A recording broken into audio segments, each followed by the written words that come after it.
de réclamation na barrière na kati ya vie ya moto tati bino ndenge boza wana batela bino voile moko ya kozanga réjouissance na kati ya vie ya kozanga progrès te bino uniforme otala vie ezobika yango yaya azobika le même vie ezobika yango moko abikaki pourquoi tozoloba la réclamation na kati ya réclamation tomona makila na kati ya makila tomona bato na kati ya tomona baphénomène noir na kati ya baphénomène noir tomona baloi héréditaire yo héritani na vie na yo.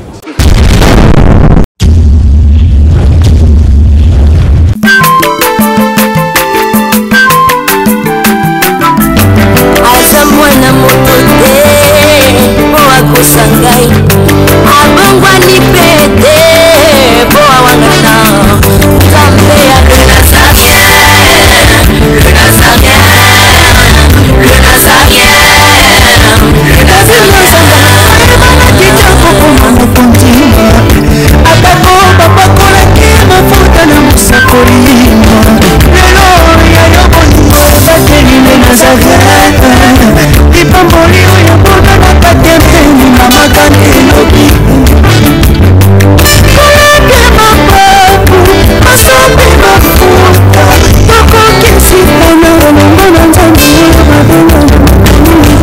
Shalom peuple de Dieu, que Dieu vous bénisse.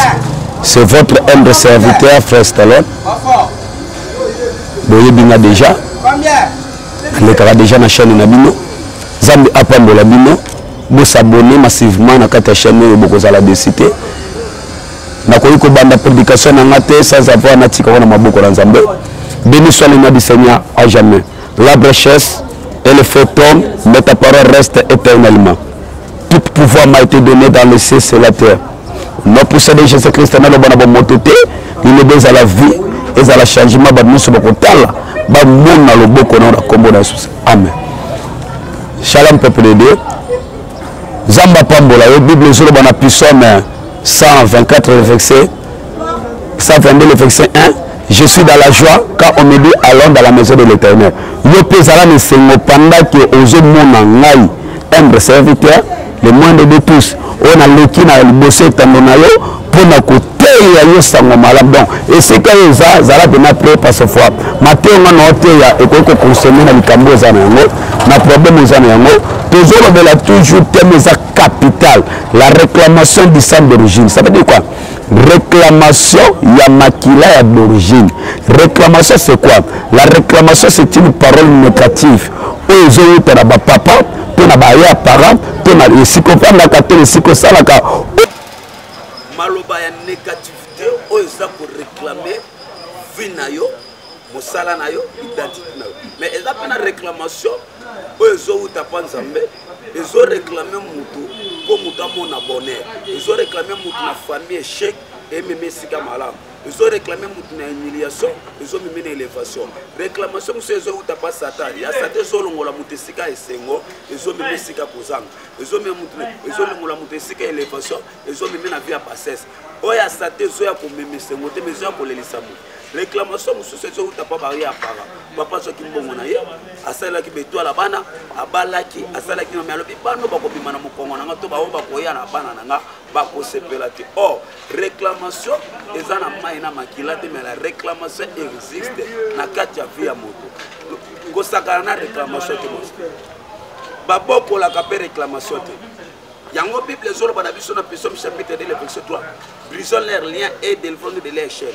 Or réclamation ezouta pena na kata ba lien batieli bino réclamation moko na famille a muto ko bimate a muto ko keli bosote a muto ko moni sengote e bangaka ba niveau de tida mutute e bangaka mayela mutute e bangaka libala mutute mais réclamation ezobanga muto au Psaume chapitre 1 le verset 3 bible ezolobete mutoyo oyo aza na yo saison lokola nzete baloni pene na mai azobota mbuma na saison na ye na ngongane makasi kokauka te mais oyo aza na yesu te réclamation koréclame tofungola makombi Matthieu chapitre 18 et 28 Matthieu chapitre 18 28 Matthieu chapitre 27 le verset 51 et voici le voile du temple se déchirer en deux depuis le haut jusqu'en bas la terre s'est tremblée le rocher s'effondrera. Le sépulcre s'ouvrira et le plusieurs corps de ceux qui étaient morts ressuscités. C'était la parole du Seigneur. Bible Zoloba, Petala, rideau et Katanaki, na deux parties, Kobanda likolo pe na se.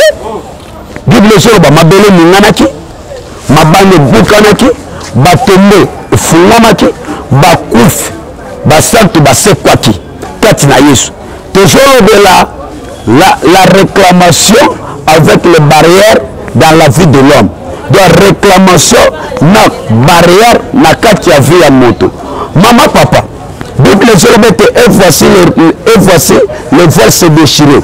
Vois les amis, vois les alliés séparation, les alliés barrage, et je permettre moto à mon élo que j'ai le na été, et je permettre moto à mon anzela zo kendete, et je permettre moto à mon élo que babondite pendant que na katia vie na na katia bakila na bino. Boza na voile moko batiela bino ya seliba bino ndenge boza na quelque voile waneza batia yango maloba na batia yango bino bokomona kanda kwa libala te bino ndenge boza wana batiela bino voile moko ya chômage bino bokomona musala te bino ndenge boza wana batiela bino voile moko ya kozanga réjouissance na kati ya vie ya kozanga progrès et voici tala le voile se déchire rideau katanaki. Or, rideau ça n'est pas problème, maman. Au bout de mon alimenté, ça la réclamation de Jésus. Mais bazo rideau moko boya kozana mabota batela bino. Ozana ndako libala, na mwana zalarati. Babala na alliance, na mwana zalarati. Eza rideau moko za place wana. Et zo permettre te yosimba et sengola ndako libala. Okenda poto. Batela yo rideau, yendongo za bongo okeka kokosala tourisme.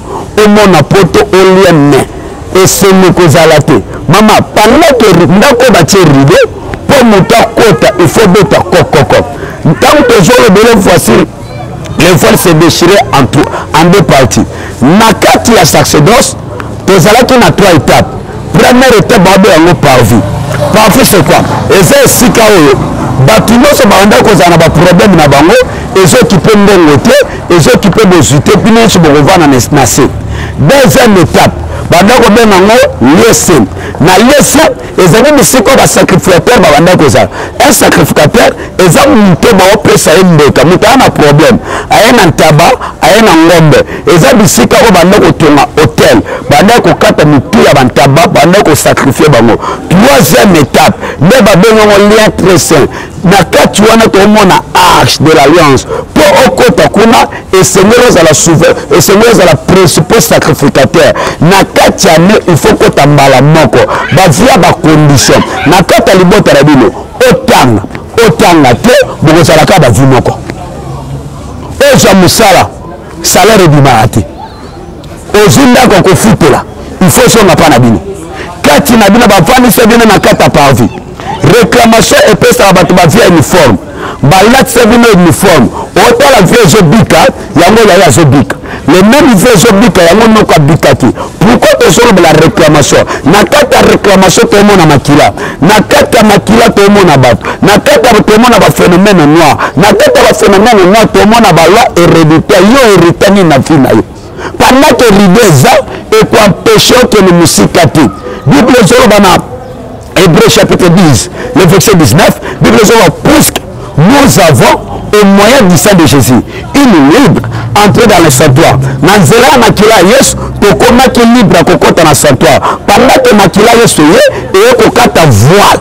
Voile ezalaki déchiré et je permettre là na mon eloko bombama na sima na mama. Pendant que vous avez un rideau ya célibat. Okomona libala te pendant que vous avez un rideau ya chômage okomona sengote kosakana na réclamation te oke poto na yo bima na kisasa wa baba ke lobo bima na libota na biso te réclamation za maloba nino batia na kata libota na bino batieli bino rideau bavandisi bino na kata parvis na baoyo babima na baoyo baza na kisasa rien ne marche na kata parvis banda kokipe mbongo te et banda okipe bozute na batambongo na babola bano so banda evana na se bavandisa bino na se bavandisa bino na se nana kobanga moninga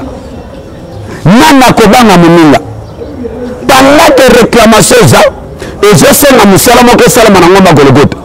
Bible dit et voici Tala. Le verset s'est déchiré. Rideau Katanaki. Pourquoi Katanaki?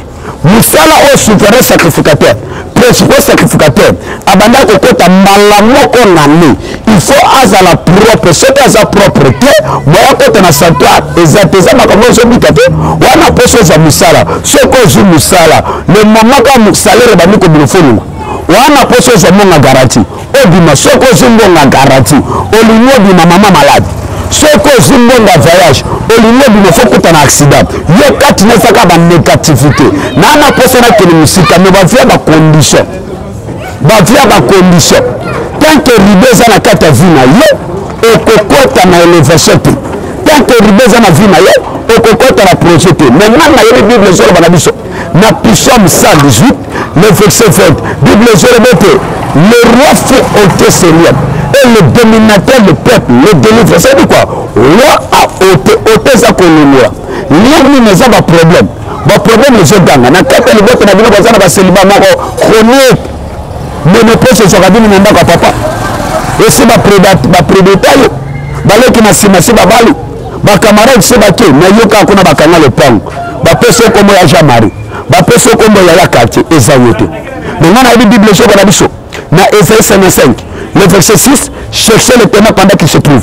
Elle voit qu'il est tel qu'il est peu. Il y a 4, il y a voile à l'ibot. Pour nous, on a 4 voile, nous avons Sumasia. Nous avons Sumasia, c'est nous. Nous avons la réclamation. Maloba Ozanango, à tout le monde, qu'on partout contre le Maloba. Deuxième étape, l'ibot est à la 4 réclamation de Jérusalem. Tout le monde a un sacrificateur. Ba sacrificateur baza banane. Ba sacrificateur baza bateau baza kamisala batu batiango na kata hotel. Ozoluka musala ezate parce que batiango na kata hotel. Ozoluka libala ezate batiango na kata hotel parce que ozana ba sacrificateur. O baza na lese bazwa kambeka mabala misala. Ndemo mutoro zotoka ezana groupe batu moko ba sacrifier musala na yo. Ezana groupe batu moko ba sacrifier sengo na yo. O ezafi na yo te. Donc, ce qui est sur le côté de la ville, ville Kokangolama. Cherchez le ténèbres pendant qu'il se trouve. On ne peut jamais à qu'on nous monise sama. Namakasi na yo, on peut nous commencer à nous faire goyate. Namakasi na yo, on peut nous commencer goyate. Mon père a zana makila réclamation de botte à bango. Tala bando to lota kayaya. Yo so que nanda kwa libala, bolota aga ndoto bina na shamba mama na bi. Tala bando to lota. Yo so que na poto, on lota aga ndoto zana Congo. Tala bandoto lota yeso ozo misala molota aka ndoto otangaka na yese meso silisa kala sele ozo bimati ba faire un recommencement nana tele lokola sacrificateur oya sacrifier songo na yo nana tele lokola sacrificateur biboto eza na réclamation na kato to mona hôtel na hôtel na bana poso ba tia yo te bana poso ba tia santé na yo okoma kobela pamba pamba vina yeso simba te na troisième étape Mona le lépreux na kata lépreux tomona H na kata H lampe vina yeza molulu oh Psaume 27 le verset 1 Bible jaune pourquoi zanga za polema na kobanga nan siko liboto zo blanche parce que quand tu ne fais de prière ezate wana poso kota na kata sanctuaire na ba tele vie introduction o kota te lideza mais yesu asala tout ça na Golgotha Makira naye et quatre rideaux. Et voici le rideau. Et voici le voile. C'est déchiré en deux. Rideau katanaki. C'est le bec katanaki. Et chèque katanaki. Ozo landangay. Lukan Zambé. Ce que Lukan Zambé, c'est possible. Barrière à ma maman et Kolumba. C'est possible. Barrière à ma papa et Kolumba. Nana tonga H de l'Alliance. Moïse ne mutatonga. Akabela on a 3 parties. Moïse Sakendaki. Moïse Sakendaki.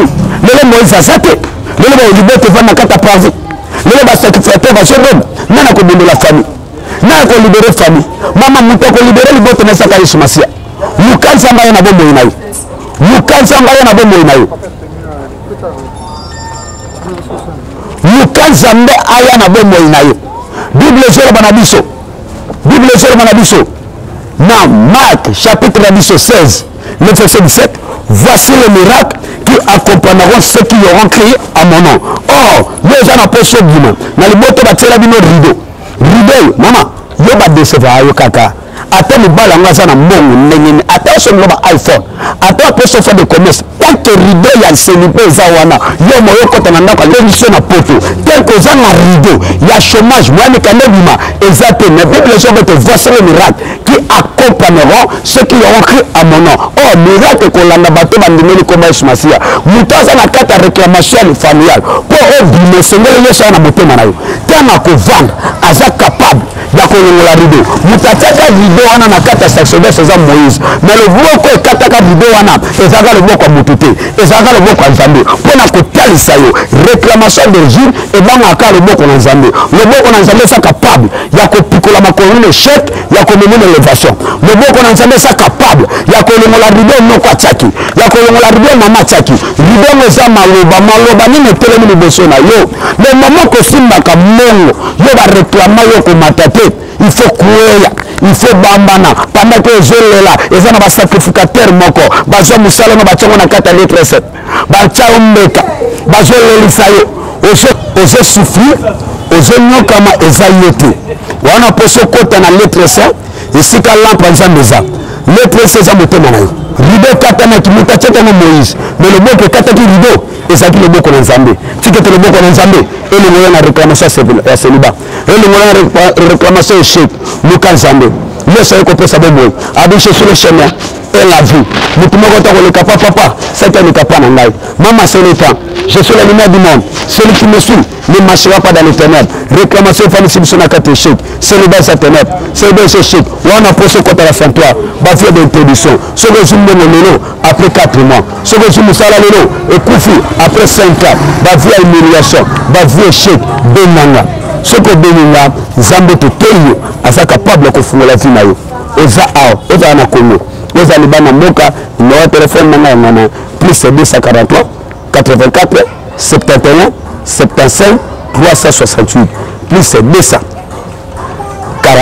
43 84 71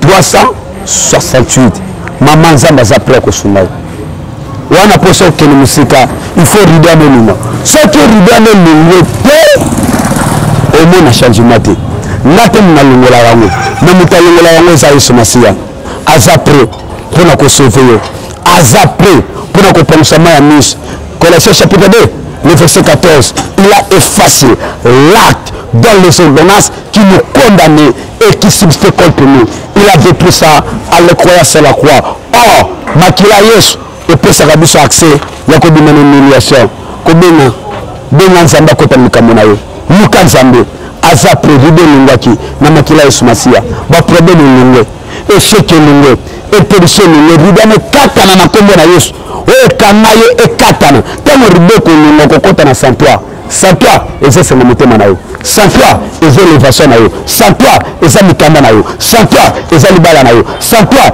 eza grandeur na yo kibomoto na yo ozomona yango te parce que si basakrifia misala na libota ribe elinga na nkombo na Yesu Masia ribe elinga na nkombo na Yesu Masia kolo tika toloba oyo ezala vie ezala changement dans leur détresse il cria l'Éternel et l'Éternel les envoya la parole et la parole fut guérie na nkombo na Yesu Masia liloba na yo ezala vie liloba na yo ezala vie oyo nyonso koyoka liloba oyo eke lokola mopepe te eza na kolo nango moto aya na problème ya rideau aza moto aya na problème ya rideau aza ntango kotala yango etuta bango motema en fait peuple na yo ezala délivré glorifie ton fils en fait ton fils te glorifie na nkombo na Yesu Masia amen botikala na kimia Nzambe apambola bino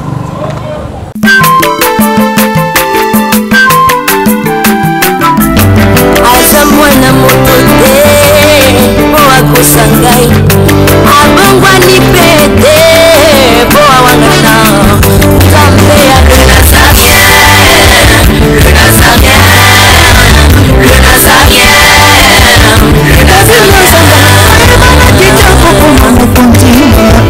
atako bapakolaki mafuta na mosakolimo lelo ya yo bolingo ebateli le Nazareth lipamboli oyo mbona na patempeni na makande